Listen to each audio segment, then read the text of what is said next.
21년 12월 현재 월초 기준으로 해서 현대자동차에서 공지한 생산 납기 내용에 대해서 점검을 해보도록 하겠습니다. 우선은 이렇게 생산 납기표를 공유를 해드리는 것도 좋긴 한데 11월 대비해서 얼마나 차이 나는지 이 부분도 같이 보셨으면 좋을 것 같아서 차량별로 얼마나 이제 늘어났는지 단축이 됐는지 한번 체크를 해보도록 할게요. 우선 아반떼부터 보겠습니다. 아반떼 같은 경우는 11월에 5개월 정도 걸렸던 차량인데요. 현재 12월 같은 경우는 6개월로 한 달 더 늘어난 상태예요. 그리고 현재 전방 카메라 등 이제 공급 부족 이슈가 여전히 있어서 언제든 뒤로 밀릴 수 있을 확률은 있습니다. 소나타 같은 경우는 4주에서 7, 8주로 12월에 변동이 됐는데요. 지난번에 중간 점검 때 말씀드린 대로 아산 공장이 12월 31일부터 2월 6일까지 합리화 공사라고 해서 결정적으로 차를 생산을 안 한다 이런 내용이거든요. 그래서 납기가 이렇게 늘어난 것 같은데요. 이런 게 발생을 하게 되면 중간에도 계속 쌓이다 보니까 실제로는 7, 8주보다 더 밀릴 때가 있어요. 그래서 이것도 뒤로 조금 밀릴 수 있다 보시면 될 것 같고요. 그랜저도 아산 공장에서 생산하는 차량이다 보니까 11월 납기표에 10주로 되어 있던 차가 3개월로 변동이 돼 있어요. 그리고 2.5 엔진에 대해서는 반도체가 아직 부족한 현상이 있어서 더 걸릴 수 있으니 이런 부분도 참고하시고요. 하이브리드도 이제 아까 동일한 이슈로 4개월로 납기가 변동이 돼 있고요. 이 부분 참고하시고요. G70 같은 경우는 또 11월과 동일하게 7, 8주로 동일하고요. 참고로 디젤 엔진은 10월 22일부터 이제 단산이 됐고요. 그래서 현재는 만약에 G70 디젤 모델을 보신다면 현대자동차 재고 차량에 한해서만 진행이 가능하십니다. G80도 똑같이 디젤은 단산된 상태고요. 11월, 12월 동일하게 8, 9주라는 납기로 공지되어 있습니다. G80 이슈가 한 가지 더 있는데요. 고속도로 주행 보조, 반도체 수급 부족이라는 이슈가 발생을 했어요. 그래서 여기에 해당되는 옵션이 드라이빙 어시스턴트 패키지 2라는 옵션인데 이걸 선택하게 되면 납기가 오래 걸릴 수 있다 이런 공지입니다. 그래서 이 옵션이 어떤 옵션인지 한번 보니까요. 내비게이션 기반 스마트 크루즈 컨트롤, 고속도로 주행 보조가 주요 옵션인 것 같아요. 그래서 한 150 정도 되는 옵션인데요. 고속도로나 전용 도로에서 진 출입로에서 속도를 줄여주고 이런 기능을 한다고 합니다. 그래서 그래도 오래 걸린다고 하니까 이 옵션을 좀 빼는 쪽에도 조금 한번 고려를 해보시면 좋을 것 같네요. G90으로 넘어갈게요. G90은 지난달까지는 3, 4주라는 납기가 있었는데요. 풀체인지 신형 모델 출시로 인해서 생산이 이제 중단이 되고요. 현재는 재고에 한해서만 진행이 가능하세요. 그래서 그 G90 같은 경우가 신모델 외관 이미지가 공개가 됐거든요. 그래서 이렇게 조금 중후한 맛보다는 좀 스마트해졌다고 해야 되나요? 여러분, 어쨌든 타보고 싶은 차예요. 네, SUV로 넘어가겠습니다. 캐스퍼 같은 경우는 동일하게 11월, 12월 4, 5개월로 동일하고요. 터보 엔진 부품이 아직 공급이 부족하다 이런 이슈가 남아 있습니다. 배뉴가 좀 많이 늘었어요. 11월에는 4, 6개월이었는데 12월에는 7, 9개월 이상으로 변동이 됐습니다. 그래서 세부적으로 보면요, 외관 색깔이 한 가지 색상으로 되어 있는 원톤인 경우에는 7개월 이상이고요. 천장과 이제 아래쪽 색상이 달라지는 투톤으로 할 경우는 9개월 이상 이런 납기가 현재 필요한 상태입니다.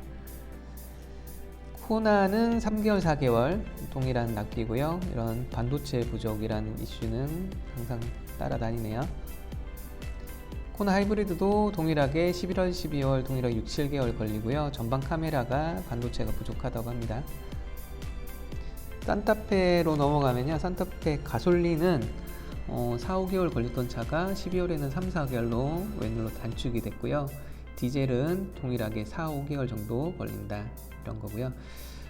추가 이슈는 썬루프를 선택할 시에 산타페 차량은 추가 납기가 발생할 수 있으니까 최대한 썬루프는 빼는 걸로 고려를 해보셨으면 좋을 것 같아요. 네, 지난번 점검 때도 한번 말씀드렸지만 요즘 하도 뭐 4, 5개월, 6개월, 12개월 이런 걸 많이 보다 보니까 4, 5주가 엄청 빠르게 느껴지는데 그나마 팰리세이드 가솔린이 4, 5주 동일하게 12월 납기가 발생하고 있고요. 디젤도 11월, 12월 동일하게 9주에서 10주 이렇게 납기가 발생하고 있습니다. GV60 같은 경우는요, 동일하게 1년 정도 이상 걸린다. 지금 계약해도 2022년이 아니고 2023년에 받으실 수 있겠네요. GV70 볼게요. 요것도 아까 G80과 동일한 이슈인데요. 드라이빙 어시스턴트 패키지 2를 포함을 했을 때와 뺄 때 납기표를 구분해서 공지가 됐어요. 예, 보시면은 11월까지는 5개월 이상이었는데요. 드라이빙 어시스턴트 패키지 2를 포함 시에는 2.5 터보 같은 경우는 6개월로 더 오래 걸리고요. 3.5 터보나 디젤 같은 경우는 5개월 정도 소요가 된다는 거고요. 드라이빙 패키지 2를 제외를 하셨을 경우에는 이렇게 납기가 5개월, 3개월, 4개월 이렇게 납기가 단축이 되니까 옵션을 제외하는 부분을 참고하시면 될 것 같고요. 네, 아까 말씀드린 대로 G80과 동일한 이슈로 이런 생산 지연이 발생하고 있고요. 또 하나 추가로 썬루프 그리고 전동식 커튼을 선택할 시에는 또 아까 이 앞에 납기에서 1, 2주 이상 또 걸린다고 해요. 그러니까 여기에 해당되는 옵션이 2열 컴포트 패키지와 파플러 패키지가 여기에 해당된다고 하니까요. 옵션 선택 시에 참고하셨으면 좋겠습니다.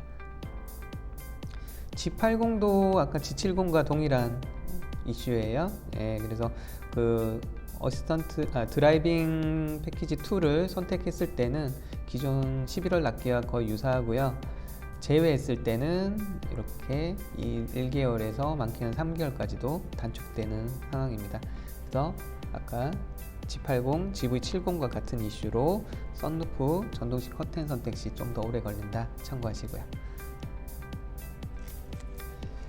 네, 스타리아로 넘어가겠습니다. 라운지 같은 경우는 11월, 12월 동일하게 4개월 걸리고요. LPG는 한 달씩 줄어들었어요. 투어러도 똑같이 LPG는 줄어들었는데요. 디젤 같은 경우는 오히려 한 달 정도 더 걸려서 4개월이 걸립니다. 카고3 같은 경우는 동일하게 디젤 같은 경우는 4개월, LPG는 전반적으로 스타리아가 다 LPG 차량은 한 달 정도 단축이 됐네요.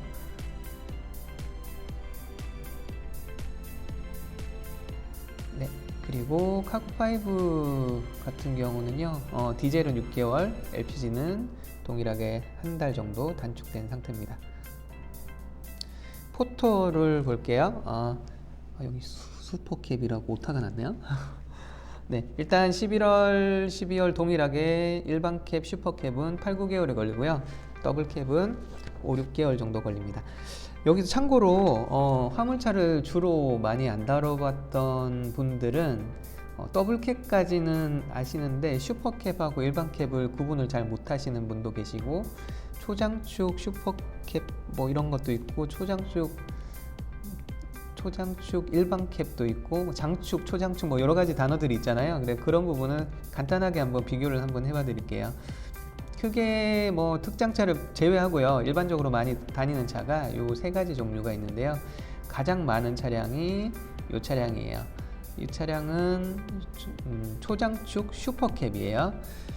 차이는 뭐냐면 이건 일반 캡이고 슈퍼캡, 더블캡 이렇게 됩니다. 제가 여기 모델명을 좀 적어 드릴 걸 그랬네요. 네, 일단 일반 캡과 슈퍼캡을 외관상으로 딱 봤을 때의 차이점은요, 뒤에 운전석 뒷자리에 쪽유리가 있냐 없냐의 차이가 있어요. 요 슈퍼캡 같은 경우는 뒤에 공간이 조금 있다 보니까 운전자가 의자를 뒤로 좀 제칠 수도 있고, 요 뒤에 공간이 그래도 간단한 가방이나 이런 짐을 좀 넣을 수 있거든요. 수납 공간이 조금 있다 보면 되는데, 일반 캡 같은 경우는 뒤에 의자를 뒤를 제칠 수가 없다 보니까 상당히 불편해요. 근데 대신에 뒤에 적재한 공간이 조금 늘어나다 보니까 그런 부분 때문에 짐을 많이 싣기 위한 부분에서는 일반 캡을 선택을 하시는데, 일반적으로 대중적인 차량은 이런 슈퍼캡을 보신다고 보시면 되고요. 여기 뒤에 사람까지 탈 수 있는 공간이 있는 차가 이제 더블캡이라고 보시면 될 것 같아요. 그리고 초장축, 장축 이런 얘기도 있는데요. 요즘은 보니까 슈퍼캡 장축은 단산이 된 것 같아요. 근데 중고차에서는 조금 일부 보이는 것 같으니까 그냥 참고로 알아두시면요. 초장축 같은 경우는 뒤에 적재한 공간이 길다는 뜻이거든요. 그래서 여기 잘 보일지 모르겠지만 여기 고리가 있어요. 고리가 하나, 둘, 셋, 넷, 다섯, 여섯, 7개가 있는 게 초장축이고요. 가끔 예전에 나온 차 중에, 아니면 현재도 사륜구동 같은 경우는 장축으로 나오는 걸로 봤거든요. 그러니까 장축 같은 경우는 고리가 6개가 있어서 요만큼이 짧은 차다고 보시면 그냥 참고로 알아두시면 될 것 같아요. 예, 그렇게 해서 종합적으로 보시면 이렇게 뒤에 적재함 길이로 하는 게 초장축, 장축 뭐 이런 용어로 판단이 된다 보시면 되고요. 뒤에 쪽유리가 있냐 없냐가 슈퍼캡, 일반캡이고, 뒤에 사람이 탈 수 있는 공간까지 있는 게 더블캡이다. 예, 이 정도 보시면 될 것 같고요. 아까 말씀드린 대로 장축 슈퍼캡 같은 경우는 아까 고리 하나 정도 작다고 했잖아요. 예, 사진이 더 잘 나와 있네요. 이렇게 참고하시면 될 것 같고요. 일반적으로 이런 부분도 모르고 그냥 포토 주문할게요 이렇게 하시는 경우도 있어요. 근데 그럴 경우는 거의 대부분이 이 차와 같은 이 모델이 뒤쪽률에 있는 슈퍼캡, 그리고 고리 7개 있는 초장축이거든요. 그래서 거의 이도 저도 모르겠다 그러면 가장 많이 다니는 차가 초장축 슈퍼캡이다 보시면 될 것 같고요. 예, 이렇게 해서 12월 초 납기 정보는 이걸로 마무리를 하겠습니다.